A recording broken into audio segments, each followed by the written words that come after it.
લક્ષ્ય ન્યૂઝ, એક નજર, એક લક્ષ્ય.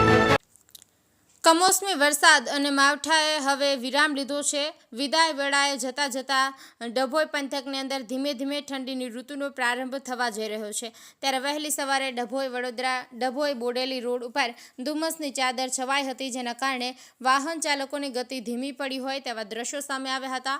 ડભોઈ પંથકની અંદર મોડી રાત્રે ઝાકળ પડવાની સાથે સાથે ઠંડીનો ચમકારો જોવા મળ્યો હતો. કમોસમી વરસાદ હવે વિદાય લઈ રહ્યો છે. ડભોઈ પંથકની અંદર વરસાદ વિદાય લેતા હવે ધીમી ધીમી ઠંડીનો ચમકારો શરૂ થયો છે. મોડી રાત્રે ડભોઈ પંથકના અનેક વિસ્તારોની અંદર ઠંડીનો ચમકારો લોકો અનુભવી રહ્યા છે. ત્યારે ઠંડીએ પાપા પગલી માંડી હોય તે રીતે ડભોઈ નગરના અનેક વિસ્તારોની અંદર મોડી રાતે ઝાકળ પડવું તેમજ વહેલી સવારે ગાઢ ધુમ્મસના દ્રશ્યો સામે આવ્યા હતા. ડભોઈ વડોદરા રોડ પર બોડેલી રોડ તેમજ સ્ટેચ્યુ ઓફ યુનિટી રોડ ઉપર ધુમ્મસનું પ્રમાણ વધતા વાહન ચાલકોને વહેલી સવારે હાલાકીનો સામનો કરવો પડ્યો હતો. ડભોઈ પંથકમાં ધીમી ધારે હવે ઠંડીનું પ્રમાણ વધારે જોવા મળી રહ્યું છે.